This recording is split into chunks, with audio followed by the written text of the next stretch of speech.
Madam Speaker, I start my presentation by giving thanks to the Almighty for continuing to bless me with health and strength to carry out my responsibilities in this House.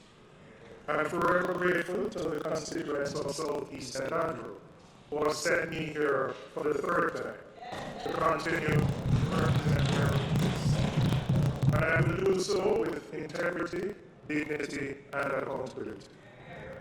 The constituency has a dedicated team of workers led by Councillor Andrew Swaby, Councillor candidate Jesse James Clark, our long-standing Secretary Ivy Hills, our organizer Sonia Forbes, and a host of others who work behind the scenes giving yeoman service, and in most cases unrecognized.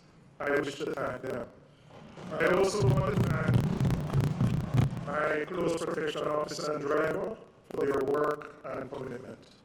Madam Speaker, I wish to acknowledge and thank our new party president and opposition leader Mark Bowley for entrusting me with this responsibility, and to my colleagues both here in the House and in the party for their continued guidance and support. I also want to acknowledge, and I expect him to be here, our former opposition leader, Dr. Peter Phillips, who started what you refer to as the good policies when he was Minister of Finance in 2012, and has laid the foundation for the economic stability that the country currently enjoys. And finally, and by no means least, Madam Speaker, I want to thank my wife and children who endure with me, and the rest of my family who unconditionally support what I do and always have my back in all my endeavors. Madam Speaker, these are challenging and unprecedented times for Jamaica and the world. We understand the context in which the budget for fiscal year 21-22 has been developed, having seen how the last budget had to adapt to face our realities. However, Madam Speaker, we are concerned that the current budget will not adequately address the economic fallout and the rising inequalities that have worsened since the onset of COVID a year ago. My colleague from the other side of the aisle spoke on Tuesday about policy. Good policy does matter. That is something that we agree with. But on this side, we have always held that people matter, and that any good policy must be crafted with people at the center. Any analysis of the budget, Madam Speaker, must be placed within two defining, and in this case, contrasting contexts. On the one hand is our vision for Jamaica, and on the other, the realities that we face here, particularly over the last 5 years, with even further emphasis on the last year and how the government has responded. Let me begin with a brief statement about that vision. Our dream is a Jamaica where people not only feel safe, but are safe. A Jamaica with a growing economy, which is providing high-quality jobs and producing products and services in high demand locally and globally, in which young and old have access to quality primary and secondary health care, including adequate nutrition. A Jamaica where our children have access to a first-class education system from early childhood to university. That is what Vision 2030 promises, a Jamaica where we can live, work, raise our families, and do business. But Madam Speaker, what is the reality? In the last 5 years, from 2016 to 2020, there were almost 7,000 reported murders. The exact number is 6,918. This figure is 23% higher than for the previous 5 years, from 2011 to 2015, where we had 5,690 murders. In the last 3 years, from 2018 to 2020, we had 3,927 murders, or almost 60% of that total. And these murders took place despite having over 1 dozen states of emergencies, 4 ZOSAs for almost 3 years, and despite spending billions of dollars in this effort. For the monies that we have spent, Madam Speaker, the results are unfortunately going in the wrong direction. Madam Speaker, there was no mention of this in the Minister's 3.5-hour presentation on Tuesday, although there is a direct correlation between reducing crime and achieving higher levels of economic growth.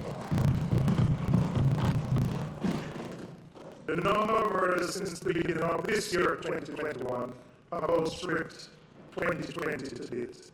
And sadly to say, Madam Speaker, Jamaica currently ranks as the most murderous place in the entire Caribbean and Latin America region, with an average of 46.5 murders per 100,000 persons. So the reality, Madam Speaker, we are not safe as a people. Madam Speaker, and we certainly can't see the windows and doors open. Madam Speaker, every country has been affected by the novel coronavirus, but the pace of recovery will depend on the strength of the economies pre-COVID. The data shows that the Jamaican economy has been in decline since 2019, contrary to the impression the government wishes to create. The country suffered 3 consecutive quarters of negative economic growth, starting in July 2019 to March 2020, when the first case of COVID was reported. During this period, the decline quarter over quarter worsened. If you look at the chart that I just put on the screen, starting from the quarter of July to September 2019, negative growth of 0.2%. From October to December 2019, negative growth of 0.5%. And from January to March 2019-2020, negative growth of 1.7%. So, Madam Speaker, after a lackluster performance in 2018-2019, with less than 1% growth in each quarter, our economy began to shrink in the second quarter of 2019-20 and has continued on a downward trajectory since. So when the pandemic hit us in March 2020, we were already in economic decline. We were actually 1 quarter away from being classified as being in a recession prior to COVID. So prior to COVID, our GDP had declined from $15.71 billion in 2018 to $15.46 billion in 2019. The Jamaican people, Madam Speaker, are the ones who have been feeling this decline. Since the onset of COVID, things have gotten worse. Today, many people are out of work or jobless. The little hustle that they did have mashed up. Some have been without a steady income for a year. People are finding it hard to feed themselves and their families. And in addition to the job losses, the school closures have also made it more difficult. Madam Speaker, the reality is that many Jamaicans are simply hungry. Hungry, Madam Speaker. A recent study by UNICEF Jamaica and CAPRI showed that 45% of households have had to cut back on food because they simply cannot afford it. Most of these households are coping with the food shortages by eating small amounts or eating fewer meals per day. It doesn't help our situation, Madam Speaker, that since 2016, the cost of basic food items has skyrocketed. The cost of saltfish, cooking oil, chicken back, and rice, as examples, have increased by over 100%. And Madam Speaker, I want to show you what we mean by the food insecurity. Prime Minister never bring the basket. Never bring the basket. Show you the price increases. Chicken back, $60 in 2016 is now $140, an increase of 133%. Cooking oil, $85 in 2016 is now $220, an increase of 158%. Tin mackerel has moved from $55 to $100, an increase of 81%.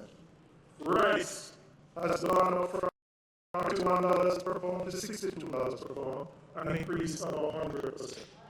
And sugar has gone up from $55 per pound to $121, an increase of 120%. So, Madam Speaker, this is the reality that Jamaican people are facing. So when we talk about food poverty, this is their reality. These are basic food items which all Jamaicans must consume. Madam Speaker, even more ominous is that there is an expectation that food prices are going to increase, as the President of the Jamaica Manufacturers and Exporters Association said.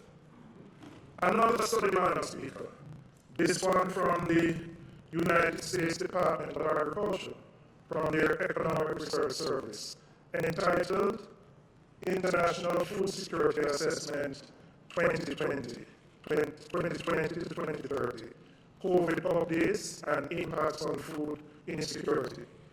In a report that was released in January 2021, that's 2 months ago, reveals that 12.8% of the Jamaican population is what they classify as food insecure.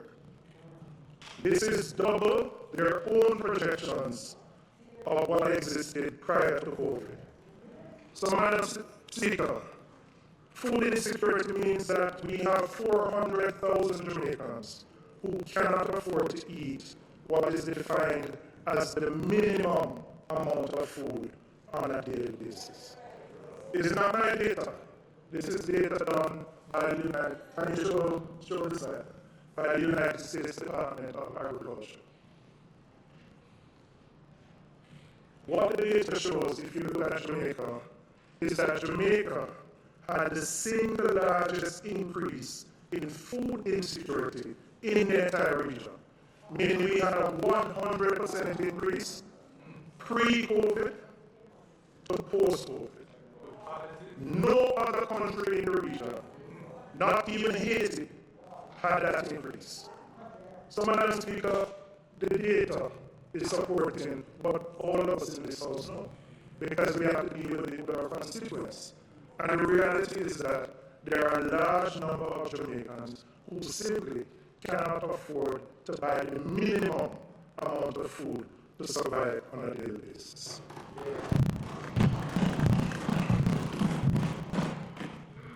In their book, Poor Economics, Nobel Prize winners Banerjee and Duflo, who were economists from MIT, made a link between caloric intake and productivity. The concept is called the nutrition-based poverty trap and dates back to 1958. And I quote from their publication. The idea is simple. The human body needs a certain number of calories just to survive. So when someone is very poor, all the food he or she can afford is barely enough to allow for going through the motions of living and perhaps earning the meager income that the individual originally used to buy that food. Madam Speaker, food builds strength, which allows people to be productive and to earn.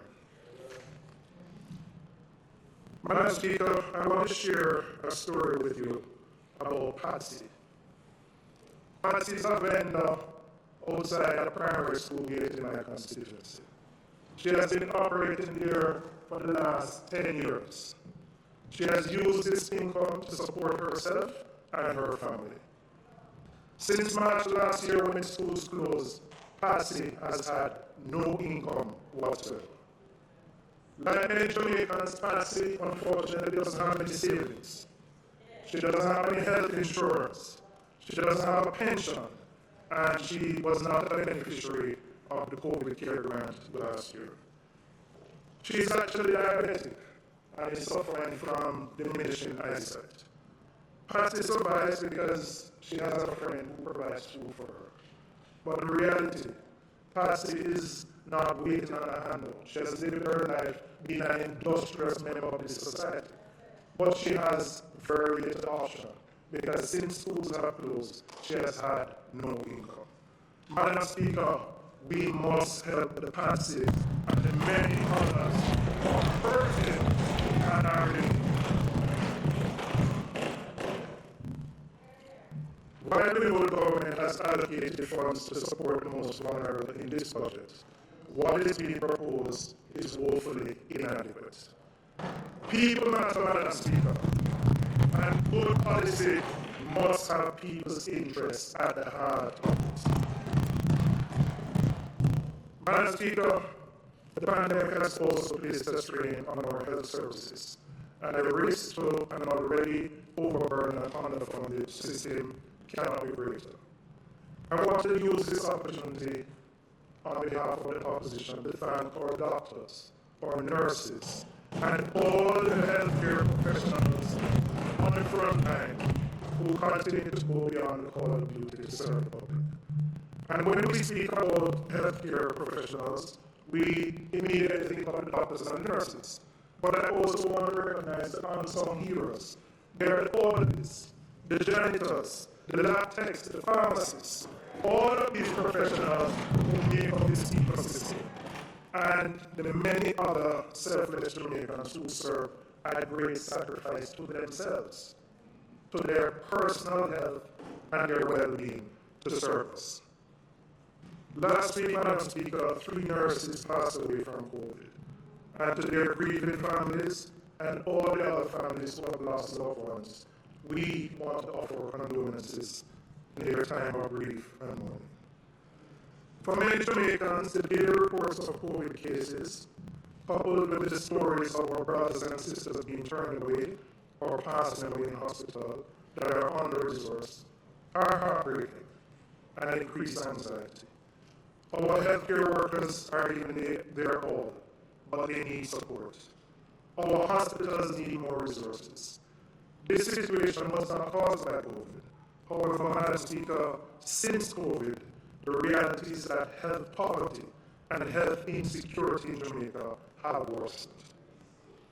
The effects of the pandemic will last for a long time to come, given the number of children who are unable to access online education.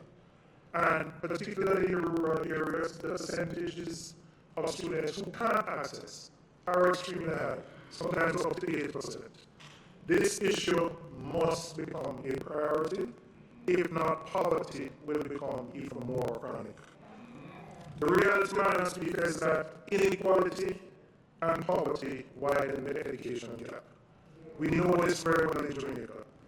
The gap between the haves and the have-nots is just too wide, and how this vicious cycle is perpetuated. Within our Jamaican reality, it is clear that something major has to be done to address the issues that concern us. The issues of safety and security, the issues of economic growth, the issues of access to quality health care, and the issues of access to education. Madam Speaker, in our view, the budget presented on Tuesday did not go far enough to address these issues.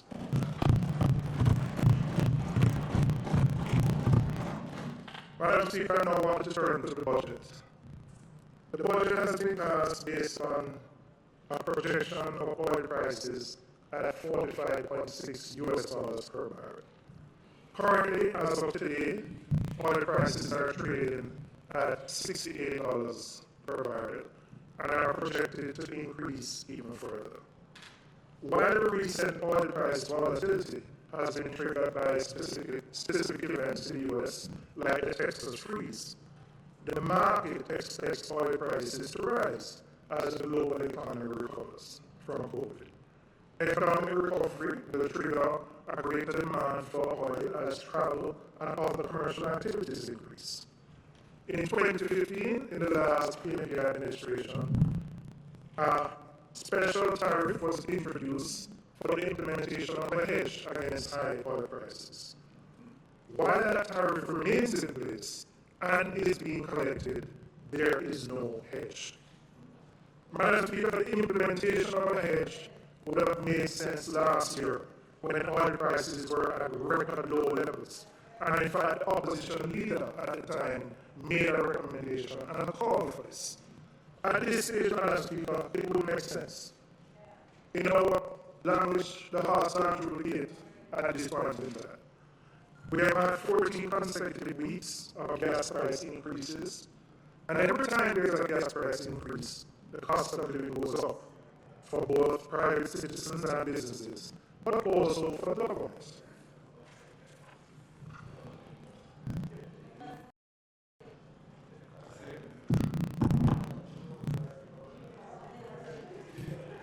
Madam Speaker, within this context, I want to ask the Minister of Finance some questions. What contingencies exist in the budget if oil prices continue to rise at the rate they are, when we are projected at $45 per barrel, and we are now, at this point, more than $20 above that? What impact is this going to have on our current and fiscal accounts? What impact will this have, for example, on already loss-making entities like JUTC that has to buy a lot of fuel and can pass on those costs to the end user? On the NWC, for whom the largest part of their cost is the electricity to pump and generate water. Those entities are already a drain on the budget. What is going to happen as we anticipate oil prices continuing to rise? What impact is going to have on consumer gas prices at the pump, which will continue to increase and reduce the disposable income that consumers have to spend on other things? And the increase in gas prices have a multiplier effect throughout the economy. Goods and services, goods in particular, have to be transported. The transport cost is going to go up. So I anticipate in very short order, notwithstanding what made the JMEA President have been referring to as global conditions, I anticipate that the 14 weeks of gas price increases we will see very shortly even more increases to these prices that currently exist. That is the reality that we face, Madam Speaker. Madam Speaker, I raise this issue at Standing Finance. How does the government intend to clear their arrears owed to contractors and suppliers beyond the $2 billion extra allocation in the budget, when the figures presented accounted for $6 billion in terms of what is currently owed? And Madam Speaker, the budget projects tax revenues to grow by 12.5% to $572 billion.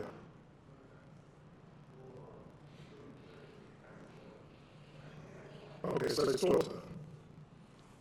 Madam Speaker, these seem fairly aggressive numbers that the minister is projecting, and hopeful.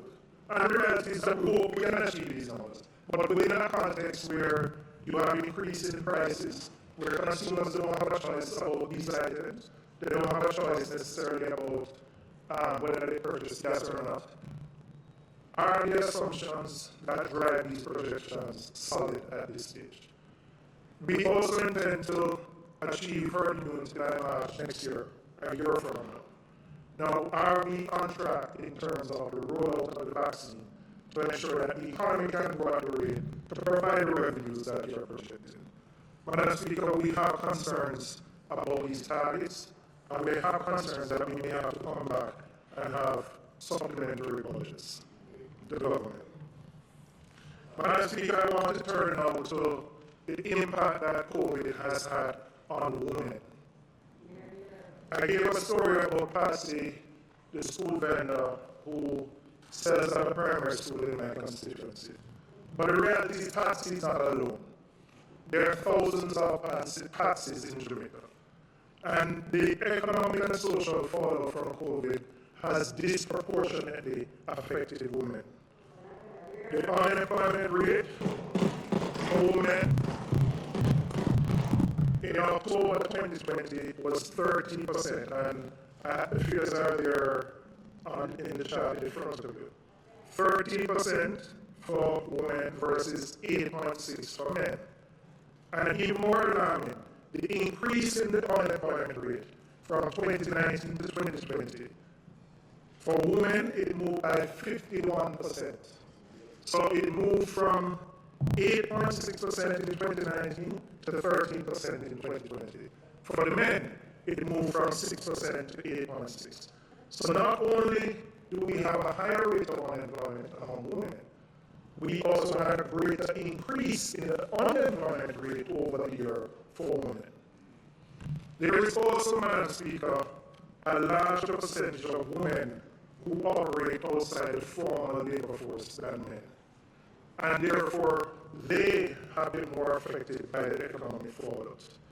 So again, if you look at the chart in front of you, and I took the population of 40 and over, we have just over 1 million men, and outside the labor force, 321,000, approximately 31%. Just over a million women, outside the labor force, 470,000, a ratio of 44%. And many of these women have had to either give up their jobs and their opportunities for earning to stay home with children who are now forced to do online school. So the reality, Madam Speaker, is that while COVID has affected everybody, our women have borne the brunt of the effect. Madam Speaker, when I come to my recommendations, I'll share some ideas on how this can be addressed. Madam Speaker, I want to now look at how countries have responded to the COVID crisis. We are in an unprecedented health and economic crisis, but Jamaica is not unique. The table that is in front of you shows how countries across the world have responded to the COVID-19 crisis through fiscal measures. And I'll just explain what the table is. To your left, you will see advanced economies, and it shows the percentage of GDP as a response by countries to the COVID measures, to the COVID crisis. So advanced economies, on average, have spent 20.3% of GDP responding to the crisis. Emerging markets and middle-income countries have spent, on average, 5.9% of GDP responding to the crisis. And low-income developing economies have spent 1.8% of GDP responding to the crisis.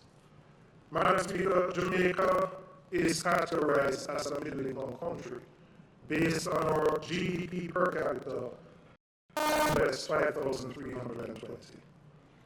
And if you compare what Jamaica has spent as a percentage of GDP responding to COVID, is 1.67% that Jamaica has spent, when average has been 5.9 globally. Madam Speaker, if I narrow the analysis and go to the Caribbean region to look at how our neighbors in the Caribbean region have responded. And just for clarity here, I broke out the figures to look at the direct response to households and to firms, because those are the persons most affected by the COVID crisis. As a percentage of GDP, Jamaica spent 1.27% of GDP responding to the crisis. Barbados spent 7.9%. Suriname, 6%. The OECS countries, what we tend to refer to as the small islands, they average between 3.8 to 11%, an average of about 6%. So, Madam Speaker, when you look at the response of Jamaica vis-a-vis our comparable countries in the Caribbean, we are at the bottom. And Madam Speaker, it shouldn't be surprising. It shouldn't be surprising when you look at the levels of food insecurity. It shouldn't be surprising when you look at the level of poverty. So a country like Barbados has spent more than 6% more responding to COVID and in direct support to households and businesses than Jamaica has. Now, Madam Speaker, I have spent the time going through the data because I believe it is important to show why we must do more to protect the most vulnerable and position ourselves for growth.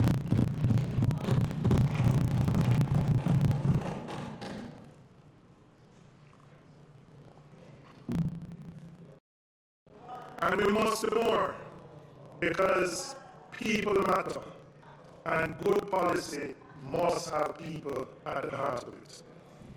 Madam Speaker, for the upcoming financial year 21-22, the government has allocated $8 billion for support for individuals and $5 billion for support for businesses, which amounts to 0.6% of the projected 2021-2022 GDP figure. That's 0.6% is what we are projected to spend in direct support. And just to be clear, I'm not including what we are spending on infrastructure, for the health services. I'm now looking at what we are spending in direct support to individuals and to firms. 0.1%. Madam Speaker, it is woefully inadequate.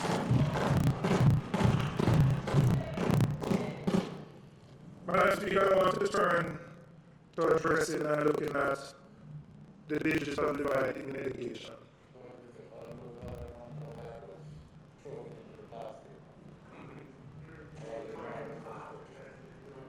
No, Madam Speaker.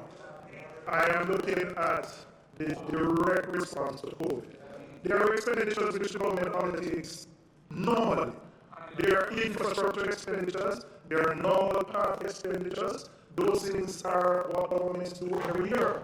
I am dealing with a specific COVID response. And this data is not my data. It is an IDE publication, November last year. So I know the minister has grouped all the expenditures underserved and it is 60 billion. So we have infrastructure, we have broadband, we have a number of things. But when you strip it out to look specifically now at the support to individuals and households, it is 0.6% of GDP.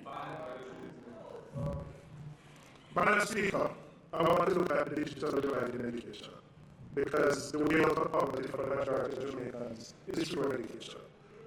From June last year in this House, 3 months into the pandemic, I made a recommendation that we should remove the GCT on computers and tablet devices. Since it was clear from then that students would be required to do school online and would need cheaper access to these devices. Madam Speaker, 9 months later, nothing has been done. We are about to start a new fiscal year, and this would have been an opportune time to make this adjustment. And while our population will be vaccinated, we hope we'll get vaccines that are projected, and we hope we can get to herd immunity by March next year. The reality is that there's going to be a lag in time before we can resume face-to-face classes fully. That's a reality, based on the vaccination schedule. So, Madam Speaker, children are going to be required to engage in online classes at least for some time to come. But Madam Speaker, we didn't get to this place just because of COVID.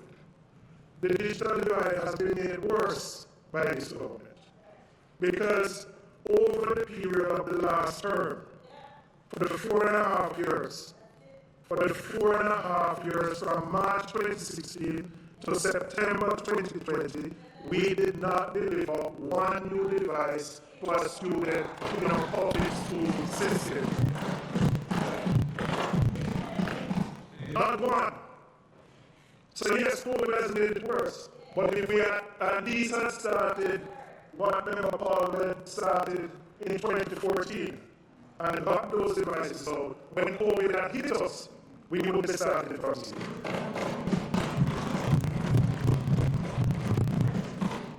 So, Madam Speaker, yes, in September, 40,000 tablets have been delivered to past students.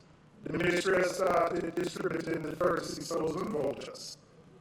But Madam Speaker, there is still a huge gap between what the government is doing, what our private sector partners are doing, and I want to use this opportunity to thank the private sector partners who have come on board and are supporting the one tablet per child program. But Madam Speaker, the JTA president last week estimated that 40%, and these estimates will vary, I don't feel like higher, that 40% of the students in our public school system have no device. Now we have 600,000, approximately 600,000 students. So we are saying 240,000 students have no access to a tablet or a computer. Madam Speaker, these students are being left behind. They are being left behind. Madam Speaker, the effect of not having our students access online education is dire. Already, some schools are reporting that some students are not going to return to the classroom. Some of them have been forced to take on a little job, a little hustle, so they can earn, and some of them have just dropped out fully. And so, Madam Speaker, the implications of these are grave. We may see increased teenage pregnancies for girls, and we may see, and it's a reality, and we may see more and more young boys getting involved in antisocial and ultimately criminal activity. That is the reality of the crisis that we face, and why we must address the digital divide in education as a priority. Madam Speaker, yes, Prime Minister, I don't know if you authorize this, but I got this letter upside down in my email. And I think it was deliberately upside down because it's upside down logic. The letter says, having committed to providing from the Universal Service Fund, I'll show you a copy. No, I know it's not you. I know it's not you, but ultimately it all stopped with you. So where's your ministry and I may come to your parents. The USF had committed to provide, ask each member of parliament, and I don't know if this one will be today. No, I hope all MPs have that. That was us. But Madam Speaker, we were asked to identify, well, that's why I asked the question, if this one will be today. Okay. Madam Speaker, we were asked to identify 3 locations in our constituency that we could implement a Wi-Fi hotspot solution. Now, why is that important? Beyond connecting the schools, while the kids are at home, where they don't have access to data, they can go to the community center and get free Wi-Fi. Now, we just got this letter to say that based on a cut in the USF budget, they can't do the 3, and they can only do the 2. Now, Madam Speaker, in a time of crisis where so many of our students don't have access to online education, how can we choose to cut something like this? How can we cut this? Now, let me work out what it means in dollars and cents, because the USF is now asking each MP to find $2.5 million to fund the 3rd one. And if you have the money, you can do more. By the 63 of us, that works out to be about 160. Well, I don't know if it's 63. Maybe it's us, I don't know. But it's upside down logic. That for $160 million, we would not provide access for poor kids to get online and access online education. This is wrong. And we can't say we can't find the money. We can't say we can't find the money. Madam Speaker, this cannot make sense in this crisis. That we are cutting back. Having made a commitment in January. This letter, the first letter was sent in January, and now less than 2 months later, we are cutting back on the commitment. I mean, I went and gave my 3 locations, and I hope my locations are going to be honored. Why? Because the people need access to the internet. The children can't buy data every day to stay in the Zoom class online. How can this is upside down logic, Madam Speaker? In the same way it came into my email box upside down, it's upside down thinking.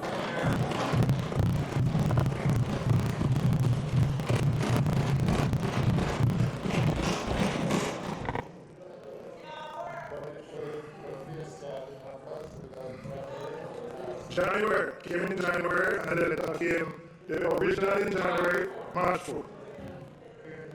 Madam Speaker, the data provided by the Ministry of Finance indicates that the government collected approximately 625 billion in GCT for the fiscal year 2019-20 and about $1 billion in GCT for the year 2021 on computer tablets and devices. 2021 would be higher because once we got into the pandemic, more and more people would have been buying tablets and devices.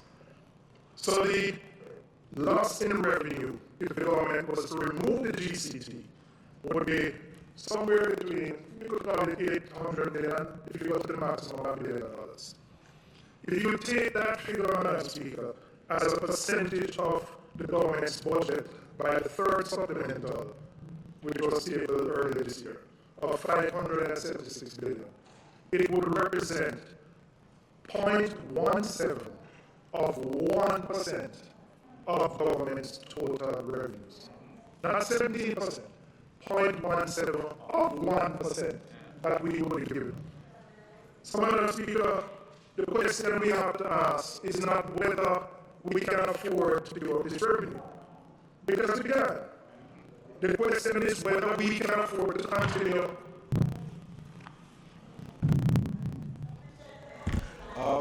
Madam Speaker, I would like to move that the member stand be extended to allow him to complete his presentation. Those in favor? Those against? The ayes have it.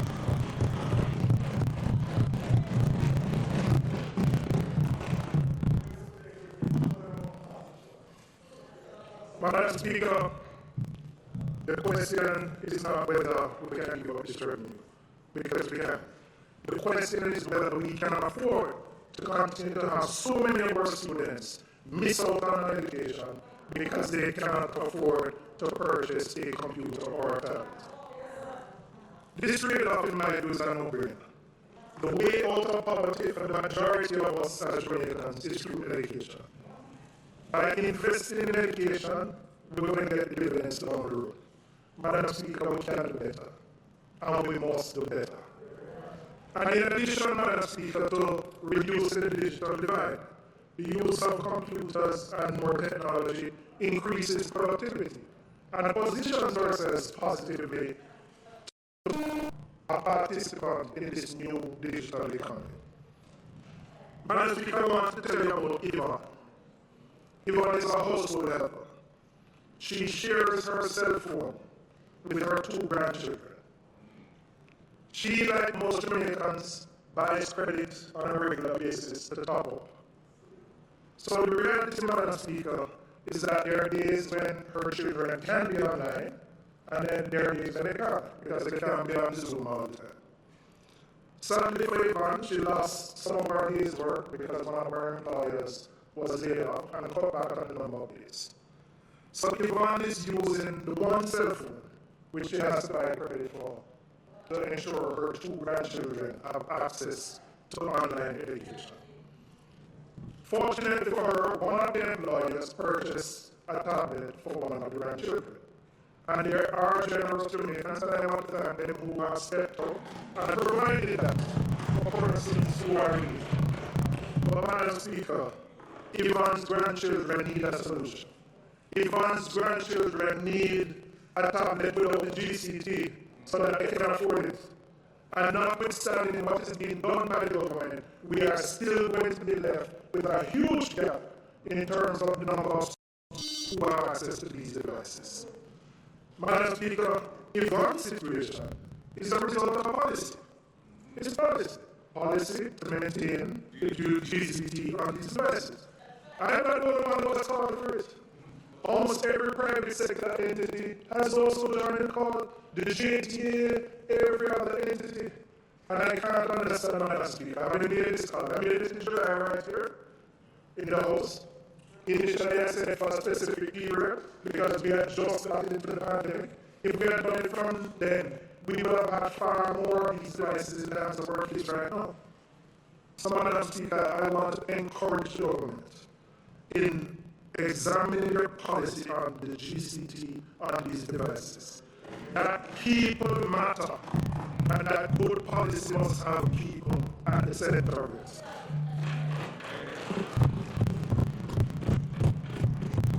Madam Speaker, solving the device problem is only one part of the access to education equation.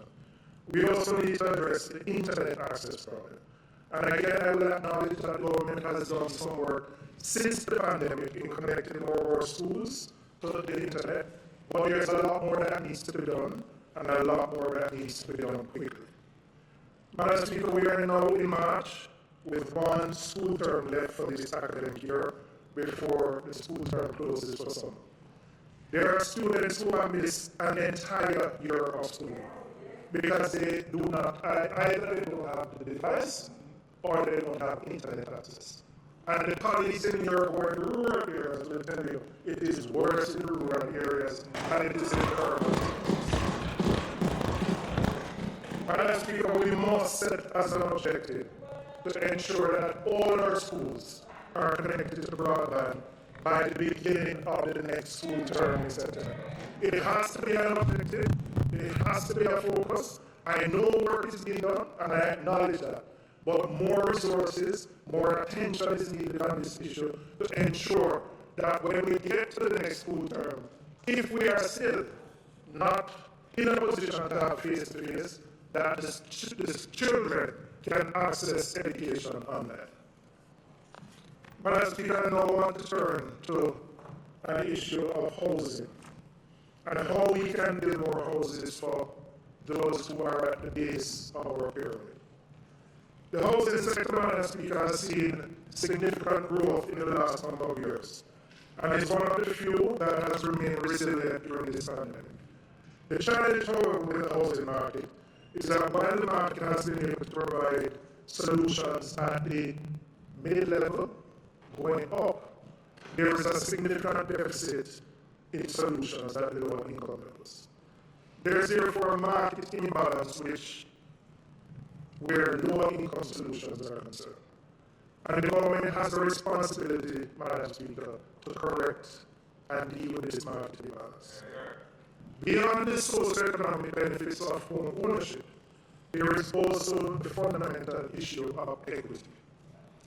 It is manifestly unfair for NHT contributors to be legally obligated to contribute, yet they are effectively crowded out of the market because, one, they are not able to afford a home, and secondly, they are effectively subsidizing home ownership for those with higher incomes. That is the reality that we face. That is the reality. So, for many, the NHT is merely a tax from which they yield no benefit, which is not the way it was envisioned by our former Prime Minister Michael Manley when he established the NHT. That's not what the NHT was set up to do. And Madam Speaker, all of us understand partner business. If you draw a partner, you must get a draw. You can't partner. If you throw a partner, you must get a draw. And you can't withdraw and you must get a draw. And so what you have now is that people are voluntarily throwing and they must throw the hand, but they can't get a draw. And they are subsidizing those who are earning more than something wrong with that. And I deal with this, Madam Speaker, because the NHT projects to spend $57 billion, $57 billion in this fiscal year on housing solutions. And a significant majority of those who may qualify for home ownership simply can't afford it because they can't service a mortgage of $5 million or over, based on their income levels. And the reality is, we know income levels have not kept up pace with all the costs related to housing development. But despite efforts made by your administration, efforts made by our administration, to make home ownership easier and more affordable, there is still a huge gap between the effective demand of about 200,000 persons who would want to purchase a home in the $7 million price range and the supply of these units. And developers, for good reason, have shied away from this market because they can make more money by building to the medium and the upper end of the market. So we essentially have a supply side issue. And that supply side issue is driven by the relative high costs and the lack of availability of land for this kind of development, the high infrastructure costs on these greenfield sites, the lengthy and protracted time processes for approval, and the fluctuations in costs. Imported costs represent between 60 and 70%. But Madam Speaker, we have to find a solution to this. The NHT was created to provide access to those who otherwise would not have been able to afford to buy a house. And solving this problem, Madam Speaker, requires very deliberate and proactive policy on the part of the government. Deliberate and proactive policy to deal with parameters that will make it more attractive for a developer to want to build houses below the $10 million level. Below that. Examples, and you know examples of one or two developers who are working with NHT. But it can't be someone by chance, or you work on it, or ad hocly. It has to be an imperative to get more developers to build that development. And there's a way to do it. And you have the examples, you have seen what works and what doesn't work. There are issues around the lengthy time processes for approvals, which can take 18 to 24 months. There are issues around the availability of land, and when you do low-income housing, you're talking about a minimum of 300 units going into the thousands, so you have to have land that's available. There are issues around the infrastructure costs related to this land. But we have the NHT spending $57 billion in this financial year. So we have to find a solution to this problem to ensure that more Jamaicans who want to buy a home can afford these solutions. Madam Speaker, the Minister said policy is important. And we must never forget that policy is impacted by people. And people matter. And policy is only good if it has people at the center of the party. This is not something which is an insurmountable challenge. It requires a will and determination to tackle it as a priority. And more than anything, Madam Speaker, equity demands that we do something about this. Equity. Equity demands that we do something about it.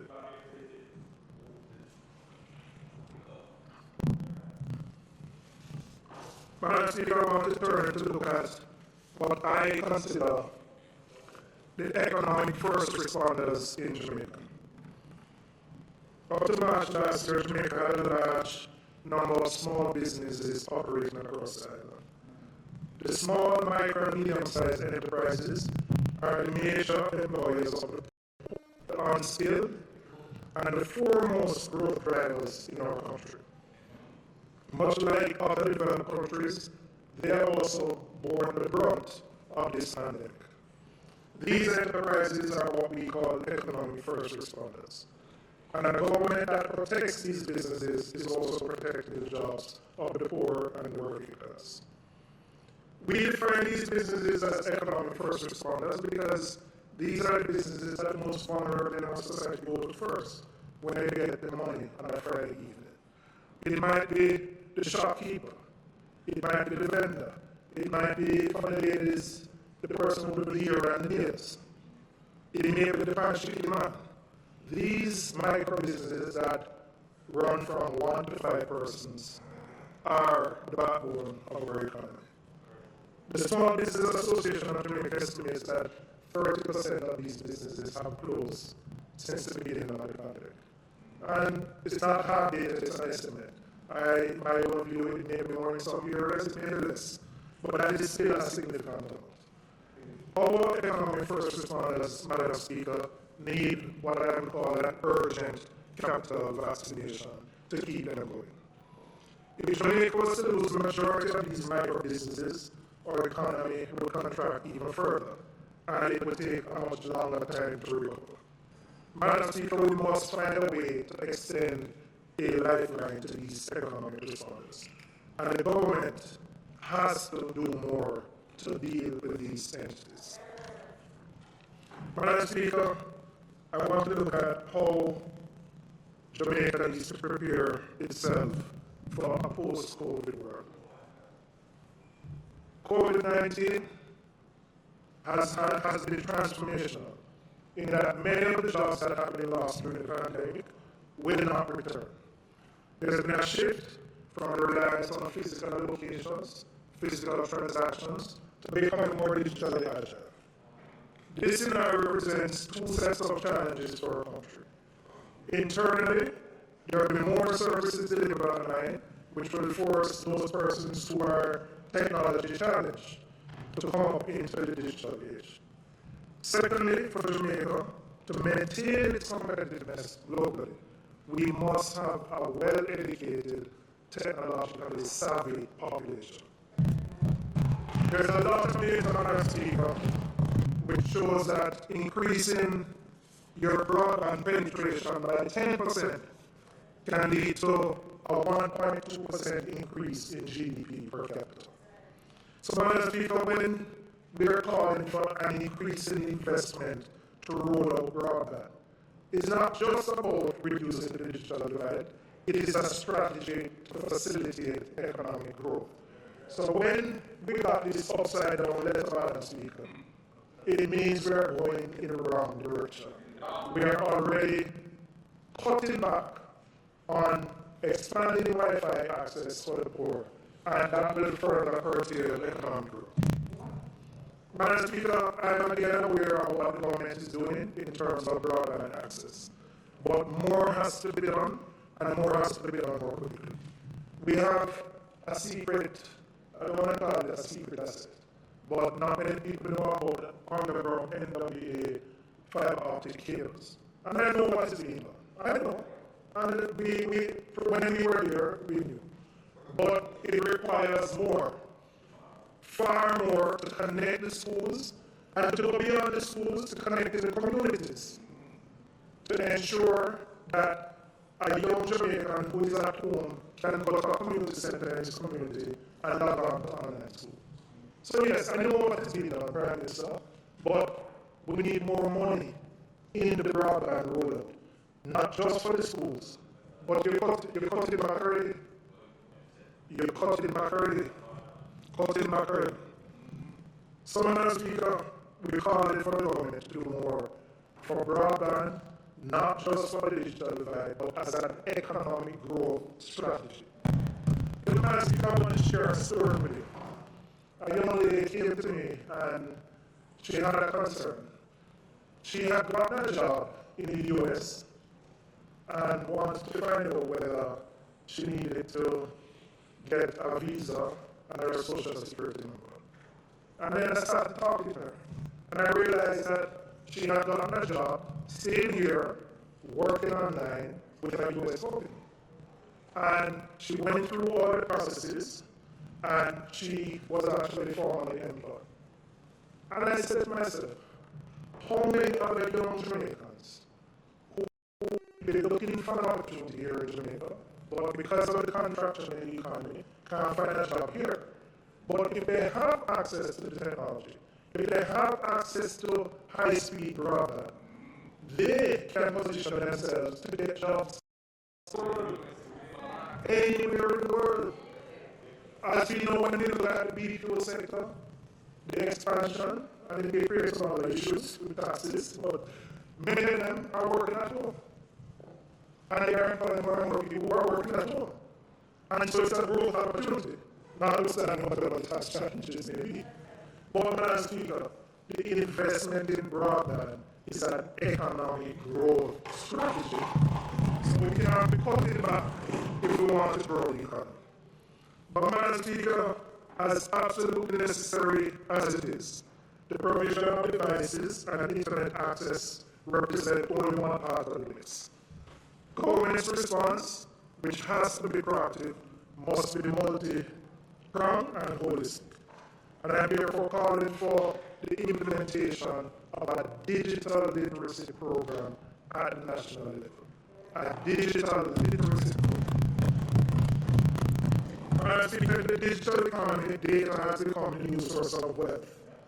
Data literacy, the ability to collect, organize, manage, evaluate, and apply data to various businesses and activities, is rapidly becoming an essential, in-demand employability skill.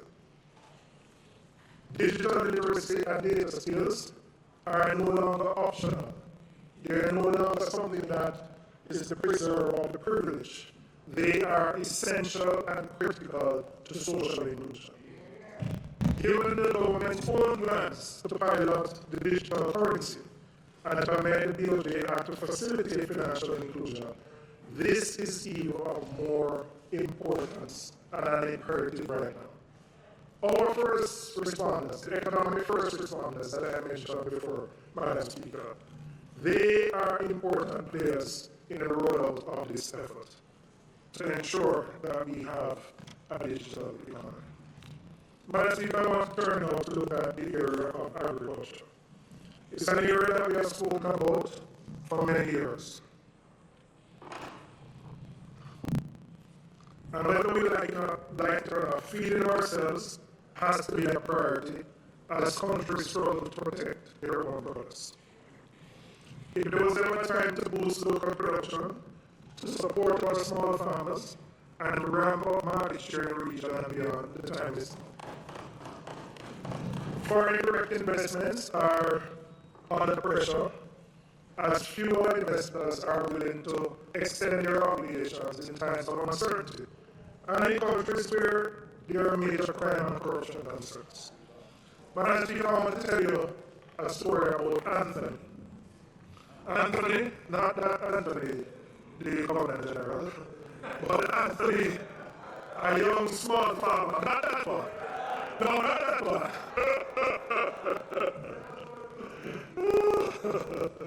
You would be Sir Anthony. Madam Speaker, Anthony is a young small farmer in the hills of southwest England, just above Cape Valley. For every year, for a 5-month period between December and April, there is little or no rain where he operates. For years, he has been trying to establish a reliable source of water for his farm so that he can farm all year round. So during those 5 months, he has to sit and wait and hope for rain.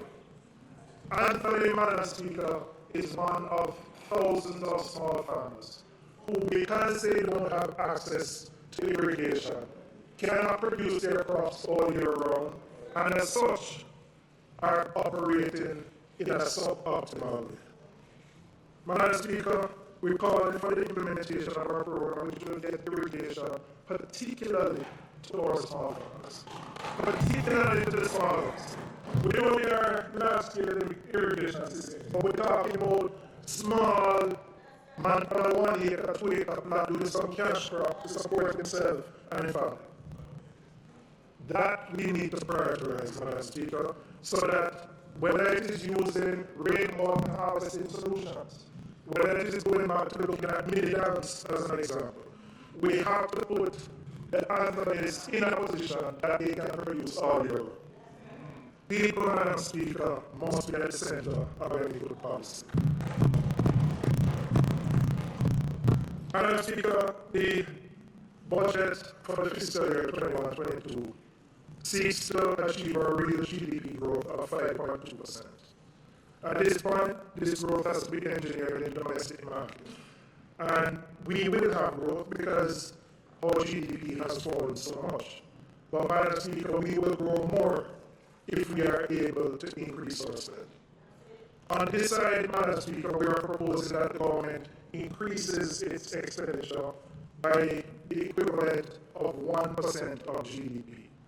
1% of GDP to the current budget. And based on the GDP estimates, that works out to be $21.5 billion Jamaican dollars. That can be funded if we relax our fiscal rules and look at our primary balance and look at reducing that balance, which is now projected at 6.1%, to look at bringing that down by 1%. But as Speaker, if you look around the world at countries who are responding to this crisis, many of them are running deficits, many of them are running debt surpluses. Madam Speaker, and they are doing this not because they want to be irresponsible, but because of the scale and severity of the crisis. There's a requirement to do more to support the most vulnerable in the society.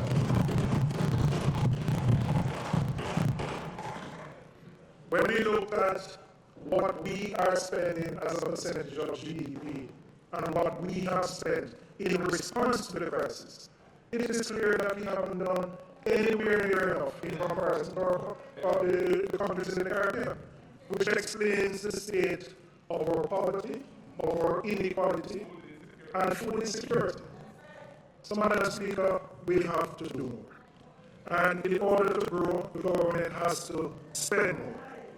And economic growth requires expanding the revenue base and contributing more to our financing needs. So, Madam Speaker, I want to go to how we are recommending that money be spent to facilitate economic growth. First, Madam Speaker, the support to individuals and households, which we believe requires an additional $5 billion. $5 billion. And we believe there must be a special carve-out for female-headed households. I have shown where women have borne the brunt of the economic fallout from COVID. And we're using data to drive what we are recommending. And we have so many female-headed households in the country. We have to do more for those households so that we can lift people out of food poverty and get them in a position where they can contribute to economic growth. Secondly, Madam Speaker, that we allocate more money, $5 billion, for micro and small businesses. Now, I want to explain my view. I heard what the minister proposed on Tuesday, the establishment of an equity fund, and on this side, we have no issue with that. The establishment of other initiatives for small businesses. But if you take an equity fund, for example, the first thing to participate in an equity fund, the investor is going to ask you to bring your last 3 or 5 years of financial statements, with the profit and loss and your income statement, etc. Now, Madam Speaker, that is going to rule out the vast majority of micro businesses that have been affected by this pandemic. The majority of these micro businesses, many of them are informal, they are not formally registered, they may not pay income tax, but they contribute because they buy goods, people buy from them, they do stuff which contributes to the overall economy. Those small businesses need help, and they need direct help. And Madam Speaker, I am not proposing that we just give people money just so. I believe it has to be tied to a program where they do some business development training or some financial literacy training, and that the help that they get is a condition of that. So we're saying to them, listen, you may be outside the formal system. You have never looked at your income and your expenditures properly. But we are going to support you, but tied to that support, we are going to ensure that we bring you up to a level that you can grow and sustain your businesses. The majority of our micro businesses are not going to be able to benefit from the assistance that the government has announced. And I want to come back to my first point about the support for the individuals. Last year, the government did a one-off cash payment of $10,000 under the CARE program. The reality, Madam Speaker, all of us know $10,000 cannot last long. And if we're going forward in terms of support for individuals, we have to look at extending that support over a period of time. So if it means reducing the monthly that you provide, you have to provide it over a longer period so that those persons can have that income to deal with the fallout that they have had. A one-off payment alone will not do it. Madam Speaker, for the farmers, we're proposing that an additional $3 billion of that extra funds be plowed into more buyback programs. All of us have seen over the last couple of weeks tomatoes rotting, sometimes people feeding them to pigs. And it's the most disheartening thing for a farmer who has spent weeks, months, and gets to a point where he has produced this crop and they're not qualified. Or the price at which he sells it is below the cost of his production. We have to do more for those small farmers. And in doing more for those farmers, we have to look at what I call the small-scale irrigation programs. The small-scale irrigation programs. So that farmers don't have to worry about the dry season. And the reality with climate change, we don't know when the dry season is. But they need to be in a position where they can produce their crops all year. Madam Speaker, for the broadband rollout, and I spoke about it before, we have already seen where what is being proposed is being cut. We are saying you have to spend more on broadband. You have to put more into a rollout program. One, to ensure that all our children have access to education, but more importantly, if we want to become the digital society that we aspire to, this becomes a requirement. So we have to spend more for broadband growth. And I speak of the digital literacy program, and I want to share what my thoughts are on this. The same community centers that the USF should be connected to free Wi-Fi. We need to use those centers as training points for persons within the community. I see the reaction to one utility provider that has said it's going to close an office, and the outrage it has caused. But the reality, Madam Speaker, is that as we go forward, more and more businesses are going to close their physical locations. Those who are older in age, who are not as adept at using the technology, are going to be forced to learn it. But we are leaving them behind. So our digital literacy program, we have to utilize these centers that are there. Some of them will be connected by USF and provide training, not just to the young, but to all, so that they can become digitally literate citizens in our country. We believe a provision must be provided. As oil prices rise, and we recognize the short-term volatility, but we expect as the global economy recovers, prices are going to continue to rise. There is going to be a negative impact on individuals in terms of the pass-through to your electricity bills. The government, while maintaining the tax for the hedge, is no longer hedging. So consumers will have to bear the brunt of this pass-through. We are saying, Madam Speaker, that we need to put in place a renewable energy and energy efficiency program for households and individuals. I know one exists for businesses, and there's a facility through EBJ. But if, for example, as a householder, I want to put in a solar system, but even if you don't want to go to that level, if I want to change out all my LED bulb, all my bulbs to LED, if I want to ensure that my roof is covered so that heat don't come in and make me use more AC, if I want to change the ACs to the inverters, there should be a facility supported by the government that allows those persons to borrow, maybe through DBJ, through the commercial banks, so that they can implement energy saving initiatives that can cut your light bill by up to 40%. Or MHD, but make no mistake, while none of us hope this, the upward trajectory in oil prices will lead to significant hardship with the pass-through in the cost of fuel and in electricity costs. We need to do something to ensure that Jamaicans are protected from this.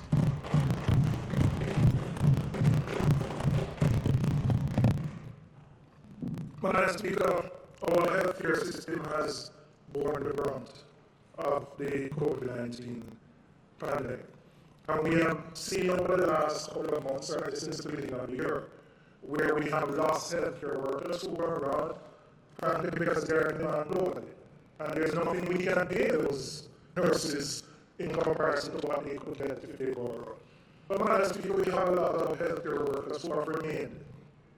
They have remained steadfast because they love their country and they want to stay in their country. And Madam Speaker, in these challenging times, where, quite frankly, they are putting life at risk by serving the public, we believe an incentive should be paid during the COVID time to our healthcare workers, Madam Speaker, to keep them and to keep them in. It's not going to be prevent somebody from migrating, so I don't want to be misunderstood. But to deal with the pressures that they are under, the stresses that they are under, and the risks to themselves, we believe something should be provided.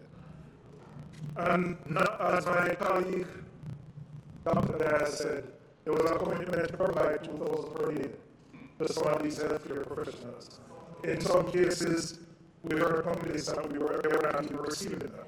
But we're talking about providing something on top of that.